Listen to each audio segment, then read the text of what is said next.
I hated therapy. It never helped me to talk about my feelings. It was a waste of my time and it was always the same shit. I would tell them about my life, and they would have some pained look of pity on their faces. I often wondered if that was real or part of their job to pretend like they actually care. Good morning, Jesham. A middle-aged white lady said. She smiled brightly. She seemed way too happy to be here. I could see her huge coffee mug sitting on her desk. The part where she drank out was stained. She hated this. Caffeine was just her legal drug of choice to get her through the day. Since she seemed to hate this, maybe we could cut through the shit and I could leave.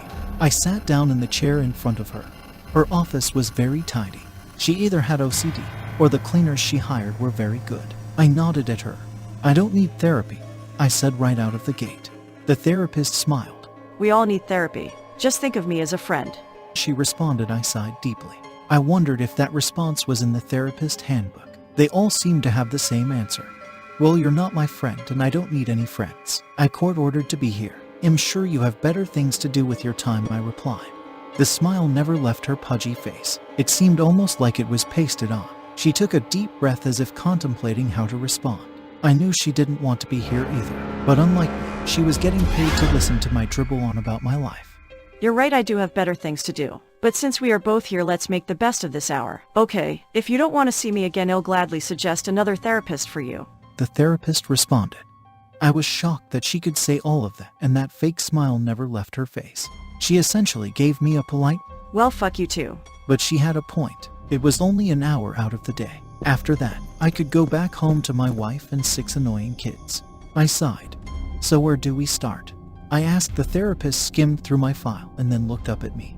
Seems a lot of your trauma comes from your mother. Would you like to tell me about her? She asked. I didn't really want to discuss my mother. She died in 2020.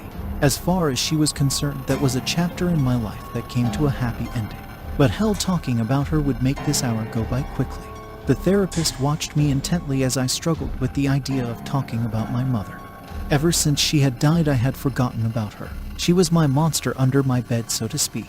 Knowing that she was dead was a relief to me. I don't know why these therapists insisted on reopening scars. I sighed deeply and began at the beginning.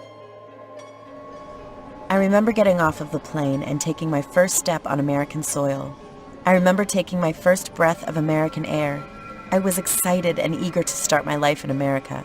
I could not wait to start school and be something I could not be in Egypt. This was a place where dreams could come true. I was a 17-year-old Egyptian girl out on my own for the first time in my life. I had a couple $1,000s that my father gave me. I remember him hugging me and crying as he clutched me to his brown chest. I nestled my face into his shoulder and wept. My father was my rock. He was my place of comfort and source of strength. I had never seen him cry until that day. It broke my heart to see the man I adored cry. I almost could not board that plane. Please be safe, daughter. This world is filled with monsters who hide behind smiles, my father said. I never really put stock in his words, not until I got much older. How could I? I was still a kid who had been sheltered my entire life. I had been protected by my father. His loving arms had always been around me. Now, for the first time, I would be beyond his reach. As I got off the plane and walked out of the terminal, there was a man from my country holding up a sign with my name on it. My father had arranged for me to stay in a boarding house of some sort. It was all women from my country who came to America for better education and life. We all had lofty dreams and goals. Our school was paid for by our country. The goal was to get an education in America, then go back home and be an asset to our country. I waved at the man and smiled at him. "Daughter of Mahmoud?" the man asked. His accent was so thick it was hard to understand his English. I knew he would not publicly speak Arabic to me. It was against the rules for us to speak Arabic in public. We needed to learn English and sound as native to this country as we could, so we were encouraged to always speak English. I nodded at him and smiled. He reminded me of one of my old uncles back home. He was tall, thin, and looked like an elder teenager, if that makes sense. "I am," I replied. He smiled and motioned for me to follow. The American airport was busy. It was crowded. People were traveling and going all over the world. I wondered what it would be like to be one of them. To have a destination to go to and explore it without a care in the world. This was my start on that path. I would get my education, make my father proud, and travel all over the world. I wanted to take my father to places I knew he wanted to go but could not afford. My father worked day and night to give me and my siblings a life that most in Egypt could not get. He worked extra to save up $2,000 to give me. I started to cry as I followed this man out of the busy airport and to the old black sedan that he had. He had cleared me with customs and immigration early. Egypt and many other countries paid the U.S. tons of money to be able to send students to America to learn. America was more than happy to take the money and push us through their immigration process. I turned and looked at the airport one last time as the man held the door open for me. Something told me not to get into that car. I'm not sure if it was the smile on that man's face or just some strange premonition of what was to come. As I sat in the car and the door closed, I felt like I was leaving my innocence behind. I could see myself still standing at the terminal, waving down to the me who was in the car leaving. My heart raced as the car sped away from the airport. Suddenly, I did not feel as safe and secure as I did in the airport. I guess the airport was the last remnants of my father's arms wrapped around me. They seemed they could not stretch any further. I was in a city called Phoenix. It was hot here. The weather was much like that in Egypt. Hot and sandy during the day, but cold at night. I don't think it ever was truly cold, just that the people here were so used to it being so hot that when it dropped down to the 80s and 70s, it seemed freezing. The city was beautiful. It was so much different than it was in Egypt. The streets looked clean and maintained. Men and women walked freely together. Everyone intermingled. There was no religious law here. It seemed loose and relaxed. Women jogged through parks in what looked like thin underwear. It was later that I understood that it was the Western version of a bathing suit. This was a strange new world for me. I was eager to get a job and maybe find a good Muslim husband here. I wanted to help my country. I felt I could help it better if I was first an American citizen. After about an hour of driving, we pulled into a driveway. The house was huge. It was much bigger than anything in my neighborhood in Egypt. My father was not rich. Our home was modest, but it was warm and filled with love. That's all I truly needed. Warmth and love. My father set the standard high. The driveway was long, and the house looked like a normal house.